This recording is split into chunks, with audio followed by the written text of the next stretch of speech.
En mars 1964, dans un hangar verrouillé de San Diego, en Californie, quelque chose d'extraordinaire prenait forme dans le plus grand secret. Le bâtiment numéro 69 des usines Convair était gardé 24 heures sur 24 par des agents de sécurité armés. Pour y entrer, chaque employé devait présenter une carte magnétique, se soumettre à une fouille corporelle et justifier sa présence. Personne ne parlait à l'extérieur, personne ne posait de questions à l'intérieur.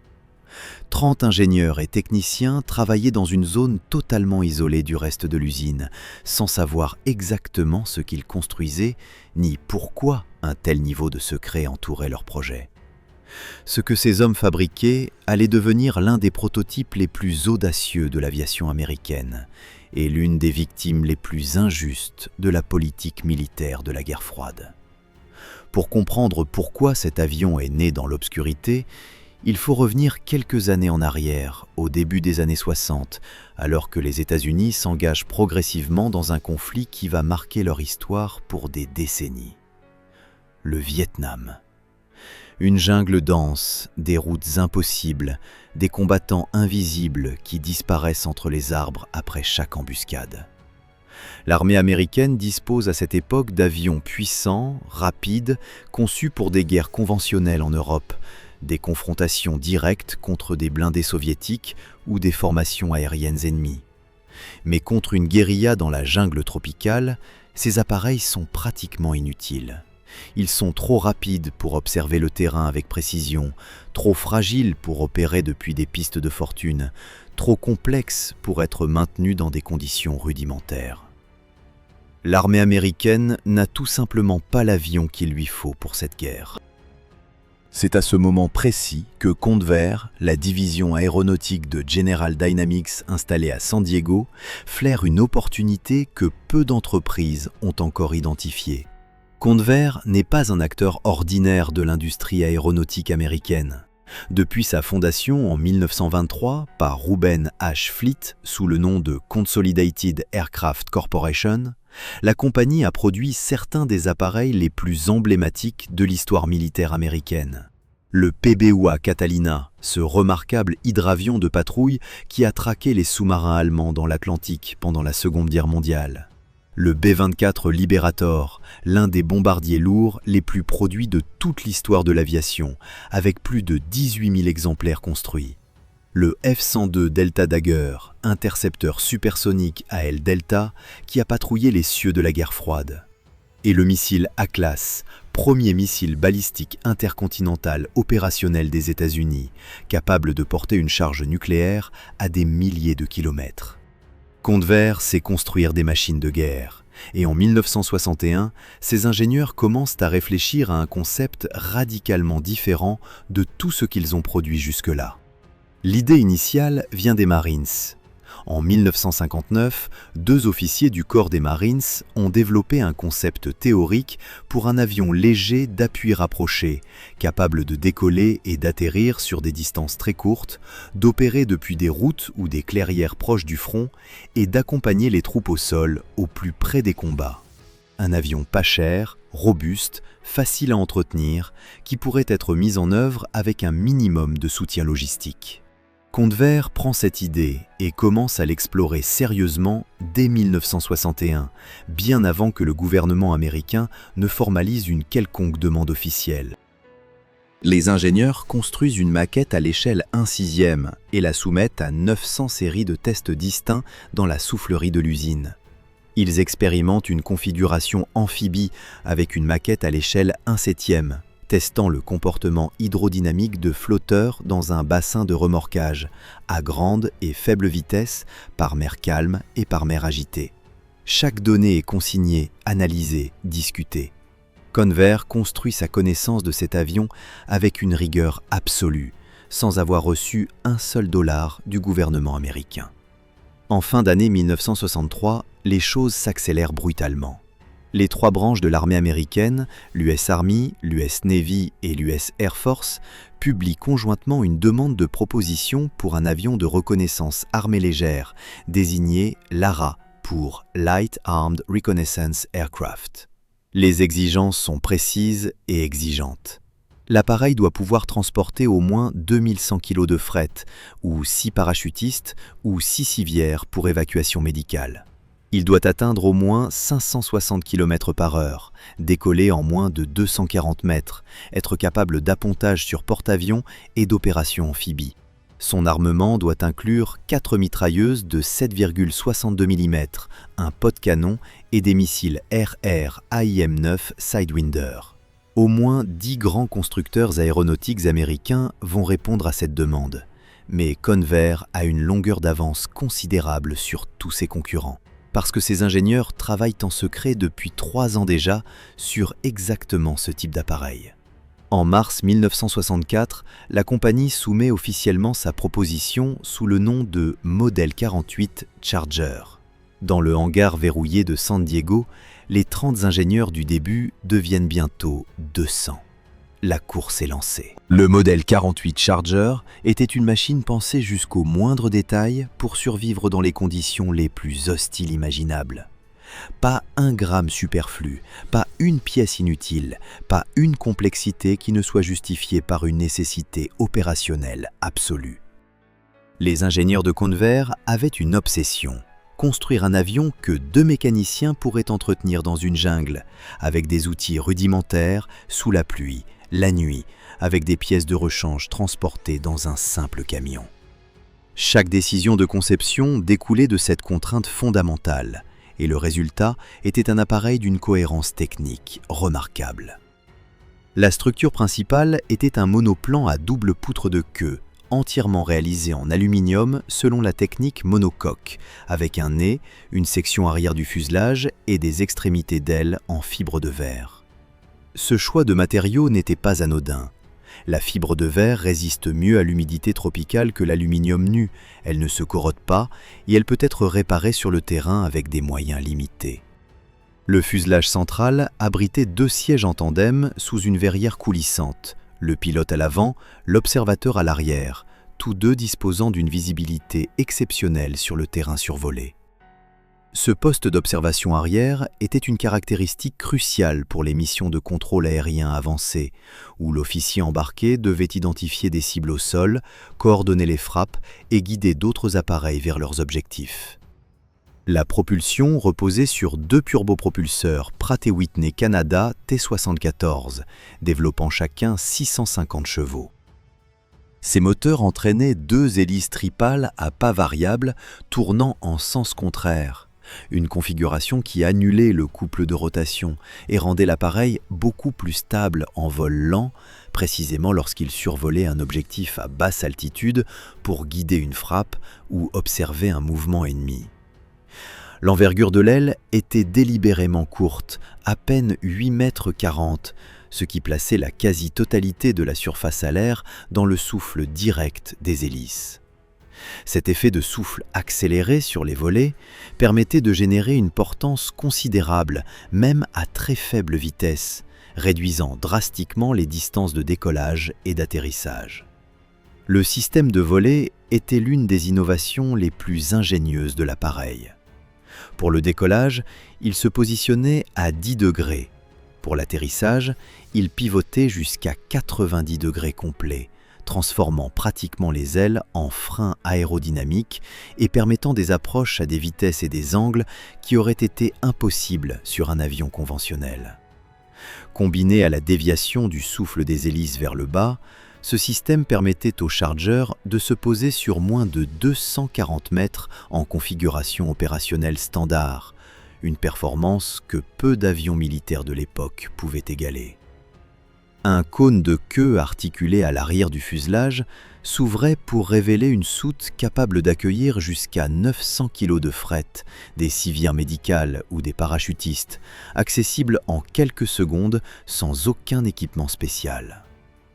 Mais ce qui distinguait véritablement le Charger de tous ses concurrents, c'était sa philosophie de maintenance. Les 2 poutres de queue, les gouvernails, les réservoirs de carburant et les trains d'atterrissage étaient entièrement interchangeables d'un côté à l'autre de l'avion. Cette symétrie parfaite signifiait que les techniciens n'avaient besoin de stocker qu'un seul type de pièces pour chaque élément, ce qui réduisait de moitié le volume de pièces de rechange nécessaires. Convair calculait que le Charger atteignait 48% de commonalité de pièces, 4 fois plus qu'un avion militaire conventionnel de l'époque. Sur un terrain avancé au Vietnam, où chaque kilogramme de matériel devait être acheminé par hélicoptère ou sur des routes défoncées, cette caractéristique avait une valeur opérationnelle immense. Et si un moteur tombait en panne, 2 mécaniciens pouvaient le déposer en 15 minutes avec une simple corde, sans avoir besoin d'un treuil mécanique. Les commandes de vol étaient entièrement manuelles, sans assistance hydraulique ni électrique, ce qui éliminait une source majeure de panne dans des conditions tropicales difficiles. Le train d'atterrissage tricycle rétractable et les volets étaient les seuls systèmes à commande hydraulique, et ils étaient conçus avec des redondances multiples.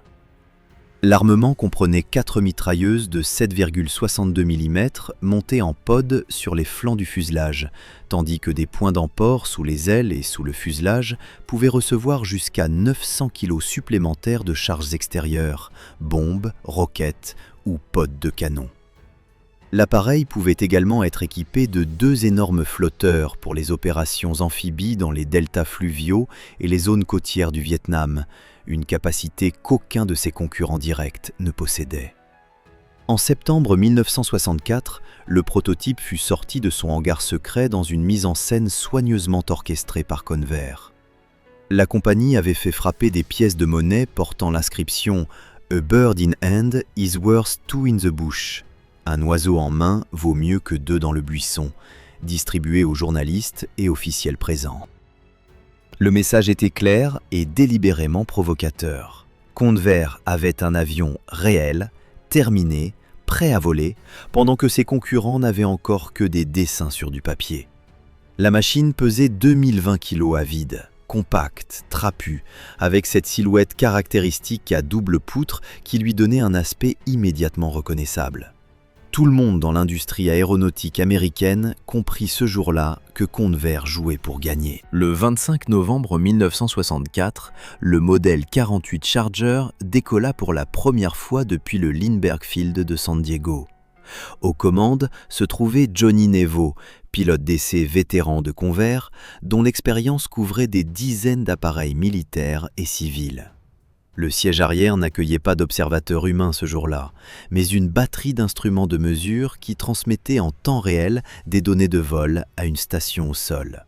Température des moteurs, vibration de la cellule, comportement des commandes, réponse des volets, chaque paramètre était enregistré et analysé par une équipe d'ingénieurs qui suivait le vol depuis la tour de contrôle. Le Charger se comporte exactement comme ses concepteurs l'avaient prédit, décollant sur une distance inférieure à 225 mètres et démontrant une stabilité remarquable dès ce premier vol inaugural. Les mois suivants furent intenses. Le programme d'essai en vol s'accéléra rapidement et les résultats étaient systématiquement impressionnants. L'appareil atteignait sans difficulté les performances promises, avec une vitesse de croisière proche de 500 km/h et une autonomie suffisante pour des missions longues au-dessus du territoire vietnamien. Ses capacités de décollage et d'atterrissage court surpassaient les spécifications initiales du cahier des charges militaires. La maniabilité à basse vitesse, cruciale pour les missions d'observation et de contrôle aérien avancé, était particulièrement appréciée par les équipes d'essai. Convair semblait tenir toutes ses promesses, et au sein de l'industrie aéronautique américaine, le Charger était considéré comme le favori naturel du programme Lara. Mais en août 1964, quelques mois seulement après le début des essais, la marine américaine avait déjà annoncé sa décision. Le vainqueur du programme Lara était le North American Rockwell O-2010 Bronco. Cette annonce tomba comme un coup de massue dans les bureaux de Convair. La compagnie n'avait pas eu le temps de démontrer l'intégralité du potentiel de son appareil, et pourtant, la décision semblait déjà gravée dans le marbre administratif de Washington. Ce qui rendait la situation encore plus incompréhensible, c'est que ni l'armée de terre ni le corps des Marines n'avaient validé ce choix. Ces 2 branches, qui constituaient précisément les utilisateurs principaux envisagés pour ce type d'appareil, exprimèrent ouvertement leur préférence pour le Charger. Les Marines, dont le concept opérationnel original avait inspiré tout le programme, considéraient que le Convair répondait mieux à leurs besoins réels sur le terrain. L'armée de terre partageait cette analyse. Face à cette situation paradoxale, Convair décida de ne pas abandonner. La construction du prototype avait été financée sur fonds propres, sans garantie gouvernementale, et la compagnie était déterminée à renverser une décision qu'elle estimait profondément injuste. Les essais en vol continuèrent, accumulant des données de plus en plus convaincantes. En 1965, le Charger obtint un contrat d'évaluation conjointe de 100 heures de vol, signé par les représentants de plusieurs branches militaires. Ce contrat était une reconnaissance implicite que la compétition n'était peut-être pas totalement terminée, que des arguments techniques suffisamment forts pourraient encore faire basculer la décision finale. Des pilotes militaires de l'US Air Force, de l'US Army et de la Marine prirent les commandes du Charger au cours de ces évaluations. Leur retour était partagé. Certains saluaient les performances de décollage et d'atterrissage court, la robustesse de la cellule et la simplicité de la maintenance. D'autres signalaient des difficultés dans certaines phases de vol, notamment en ce qui concernait la réponse des commandes à haute vitesse et le comportement de l'appareil dans certaines configurations de charge. Ces critiques n'étaient pas insurmontables techniquement, et Convair avait déjà identifié les modifications nécessaires, notamment un allongement de l'envergure et une révision de la configuration de la queue. Mais dans le contexte politique de l'époque, chaque imperfection signalée devenait une munition supplémentaire pour ceux qui souhaitaient enterrer définitivement le programme. Car derrière les arguments techniques se jouait une bataille d'une toute autre nature. North American Aviation, le constructeur de l'OV-10 Bronco, disposait de connexions politiques considérables à Washington. La compagnie avait produit le P-50 et un Mustang, le F-86 Sabre, le X-15, et son influence dans les cercles militaro-industriels américains était immense. Les décisions d'acquisition militaire ne se prenaient pas uniquement sur la base de performances techniques comparées dans des tableaux Excel. Elles impliquaient des contrats, des emplois, des circonscriptions électorales, des généraux qui terminaient leur carrière et rejoignaient des conseils d'administration. Convair, malgré son excellence technique et son histoire glorieuse, se retrouvait à jouer une partie dont les règles avaient été écrites par d'autres. L'OV-10 Bronco, de son côté, n'était pas un mauvais avion, mais ses performances réelles en conditions opérationnelles au Vietnam allaient rapidement révéler des limites sérieuses que ses promoteurs avaient soigneusement minimisées pendant la compétition. Trop lent pour échapper aux missiles sol-air modernes, trop vulnérable aux tirs de petit calibre, difficile à maintenir dans des conditions tropicales extrêmes, le Bronco allait perdre de nombreux appareils et équipages au-dessus du Vietnam, du Laos et du Cambodge dans les années suivantes. Mais en 1965, ces réalités opérationnelles appartenaient encore au futur, et Convair continuait de faire voler son prototype, accumulant les heures de vol, espérant que les faits finiraient par l'emporter sur la politique. Le 19 octobre 1965 était une journée ordinaire au Lindbergh Field de San Diego. Le ciel californien était dégagé, les conditions météorologiques parfaites pour un vol d'essai de routine. Le Charger en était à son 196e vol, un chiffre qui témoignait de l'intensité du programme d'évaluation mené par Convair depuis près d'un an. Aux commandes ce jour-là ne se trouvait pas un pilote maison de la compagnie, mais un pilote d'essai de la marine américaine, envoyé dans le cadre du contrat d'évaluation conjointe pour former son propre jugement sur les capacités réelles de l'appareil. Ce détail allait avoir une importance considérable dans les heures et les semaines qui suivirent. Le vol se déroula normalement pendant sa majeure partie, puis, sans avertissement préalable, la situation se dégrada de façon catastrophique. L'appareil entra dans une configuration incontrôlable depuis laquelle le pilote fut incapable de le récupérer malgré ses tentatives répétées. Les quelques secondes qui suivirent furent déterminantes. Le pilote activa son siège éjectable à la dernière fraction de seconde possible, dans une fenêtre d'éjection si étroite que tout retard supplémentaire de quelques dixièmes de seconde lui aurait été fatal. Il survécut à l'éjection, mais son pied droit resta coincé sous le panneau d'instrument au moment de l'éjection, lui fracturant le pied dans le processus. Le Charger, lui, s'écrasa et prit feu sur le sol du Lindbergh Field. Le prototype unique, l'unique exemplaire jamais construit, était détruit au-delà de toute récupération possible. L'enquête qui suivit immédiatement l'accident fut menée conjointement par Convair et par les représentants militaires. Les ingénieurs de la compagnie épluchèrent les données de télémétrie enregistrées pendant le vol, analysèrent les débris récupérés sur la piste et interrogèrent longuement le pilote survivant. La conclusion officielle de l'enquête attribua l'accident à une erreur de pilotage. Selon ce rapport, le pilote de la marine avait placé l'appareil dans une configuration de vol pour laquelle il n'était pas suffisamment entraîné sur ce type d'appareil spécifique, et sa réaction face à la situation d'urgence avait aggravé la perte de contrôle plutôt que de la corriger.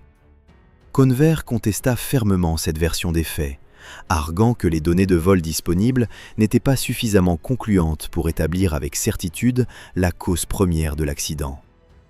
Cette dispute sur les causes techniques de l'accident masquait en réalité un enjeu beaucoup plus profond. Pour Convair, accepter la conclusion d'erreur de pilotage signifiait admettre implicitement que l'appareil était difficile à maîtriser pour des pilotes militaires ordinaires, ce qui constituait précisément l'un des reproches que ses détracteurs formulaient depuis le début du programme d'évaluation. Plusieurs pilotes militaires ayant participé aux essais avaient en effet signalé que le Charger demandait un niveau d'adaptation plus élevé que prévu, que ses commandes manuelles non assistées devenaient physiquement éprouvantes lors de manœuvres prolongées, et que son comportement dans certaines configurations de vol extrêmes était moins prévisible qu'un pilote de combat standard pouvait l'attendre. Ces observations, consignées dans des rapports officiels, circulaient maintenant librement dans les couloirs du Pentagone. Pour les partisans du Bronco à Washington, la destruction du prototype tombait à un moment politiquement providentiel. Le programme d'évaluation de 100 heures touchait à sa fin, et Convair allait devoir présenter des arguments définitifs pour convaincre les décideurs militaires de revenir sur leur choix initial en faveur du North American OV-10. La perte de l'unique prototype signifiait qu'il n'existait plus aucun appareil physique à présenter, plus aucune démonstration en vol possible, plus aucun moyen concret de répondre aux critiques techniques par des preuves tangibles. Convair se retrouvait à devoir défendre un avion qui n'existait plus que sur des plans et dans des rapports d'essai, face à des adversaires qui pouvaient pointer du doigt un tas de ferrailles calcinées sur une piste californienne. La compagnie formula une demande formelle de révision de la décision d'attribution du contrat, accompagnée d'une proposition détaillée pour construire un second prototype intégrant toutes les modifications identifiées pendant le programme d'essai, notamment l'allongement de l'envergure et la révision de la configuration de queue que ces ingénieurs avaient déjà conçue. Cette demande fut transmise aux échelons supérieurs de la hiérarchie militaire et du département de la Défense. La réponse, quand elle vint, fut sans appel. Le contrat de production restait attribué à North American Aviation pour le Bronco. Aucune révision n'était envisagée. Le programme Charger était officiellement terminé. Ce qui se passa dans les mois suivant cette décision finale révèle à quel point les calculs politiques avaient primé sur toute autre considération. Le Bronco commença à être livré aux unités militaires américaines au Vietnam à partir de 1968. Rapidement, les équipages découvrirent que l'appareil était beaucoup plus vulnérable que prévu au tir au sol, même de petit calibre. Sa vitesse maximale de moins de 500 km/h en faisait une cible relativement facile pour les servants de mitrailleuses anti-aériennes nord-vietnamiennes, qui avaient désormais des années d'expérience pour viser des avions lents à basse altitude. Plusieurs appareils furent abattus lors de leur première semaine d'opération, et les équipages commencèrent à développer des tactiques d'évitement qui limitaient précisément le type de vol lent et bas pour lequel le Bronco avait été conçu, réduisant ainsi considérablement son efficacité opérationnelle réelle. Le contrat accordé à North American Aviation pour produire l'OV-10 Bronco représentait des centaines de millions de dollars et des milliers d'emplois répartis dans plusieurs États américains clés. C'était précisément ce type d'argument économique et politique qui avait guidé la décision finale du département de la Défense, bien plus que les tableaux comparatifs de performance technique que les ingénieurs de Convair avaient soigneusement préparés. Dans l'Amérique des années 60, les grands contrats militaires étaient des instruments de politique intérieure autant que des outils de défense nationale, et les élus du Congrès défendaient farouchement les emplois industriels de leur circonscription avec une ardeur qui n'avait rien à envier à leur patriotisme affiché. Au Vietnam, la réalité opérationnelle du Bronco continua de décevoir ceux qui avaient cru en ses promesses. Entre 1968 et 1975, les unités équipées de l'OV-10 perdirent un nombre significatif d'appareils, non seulement au combat, mais également dans des accidents liés à des problèmes de maintenance dans les conditions tropicales extrêmes du théâtre d'opération. La chaleur humide du Vietnam attaquait les systèmes électroniques, favorisait la corrosion et mettait à rude épreuve des composants qui avaient été conçus et testés dans le climat sec de la Californie. Les mécaniciens sur le terrain se plaignaient régulièrement de la complexité de certaines opérations de maintenance, nécessitant des équipements spécialisés, difficiles à acheminer jusqu'aux bases avancées. Tout ce que Convair avait précisément cherché à éliminer dans la conception du Charger se retrouvait amplifié dans les défauts quotidiens du Bronco. Les pilotes de l'OV-10, qui survivaient à leur première mission, développaient rapidement une conscience aiguë des limites de leur appareil.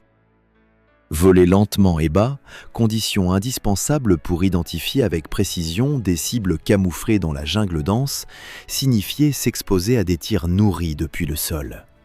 Le Bronco ne disposait pas d'un blindage suffisant pour résister à des impacts répétés de calibre moyen, et sa cellule, plus grande et plus visible que celle du Charger, facilitait le travail des servants d'armes anti-aériennes ennemies.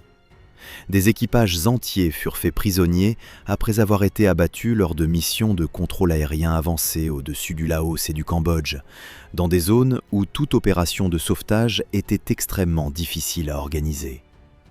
Pendant ce temps, à San Diego, Convair tirait les conséquences d'une décision qui avait marqué un tournant irréversible dans l'histoire de la compagnie. Le modèle 48 Charger fut officiellement le dernier avion complet que Convair conçut et construisit de bout en bout. Cette réalité, brutale dans sa simplicité, signifiait la fin d'une tradition industrielle qui remontait à 1923, à Ruben Fleet et aux premiers hydravions construits sur les rives de la baie de San Diego. Pendant plus de 40 ans, Convair avait été l'un des piliers de l'industrie aéronautique américaine, capable de produire des appareils allant des hydravions de patrouille aux intercepteurs supersoniques. Tout cela prit fin avec un tas de métal brûlé sur une piste californienne et une décision administrative signée dans un bureau de Washington. General Dynamics, la maison mère de Convair, réorienta progressivement les activités de la division vers d'autres secteurs.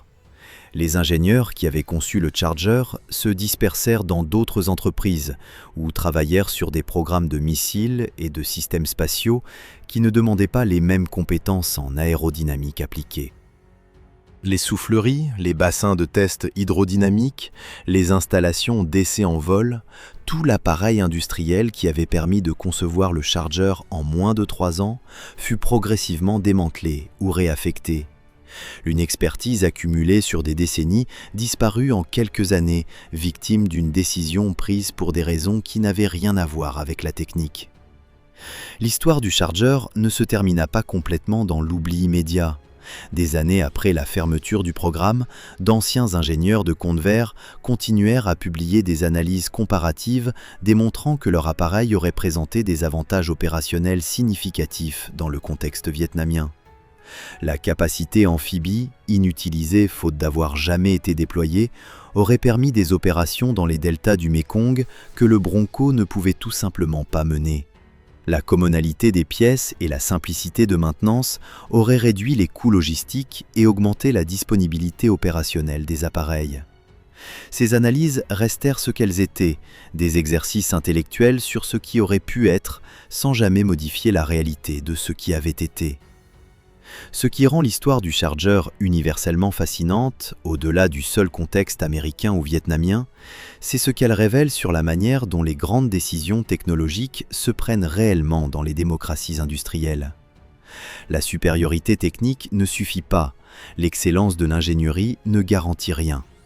Un avion peut être plus rapide, plus robuste, plus simple à maintenir, mieux adapté aux conditions réelles du combat, et perdre quand même face à un concurrent moins performant, mais mieux connecté politiquement. Le Charger ne fut pas vaincu dans les airs. Il fut vaincu dans des bureaux climatisés par des hommes qui ne l'avaient jamais piloté et qui ne le piloteront jamais. Si cette histoire vous a autant passionné qu'elle nous a passionné à la raconter, laissez un commentaire ci-dessous pour nous dire ce que vous en avez pensé. Likez cette vidéo, elle aide énormément notre chaîne à grandir et à continuer de produire des histoires comme celle-ci. Et abonnez-vous pour ne manquer aucun de nos prochains épisodes, parce que les histoires que nous préparons sont au moins aussi extraordinaires que celles du Charger.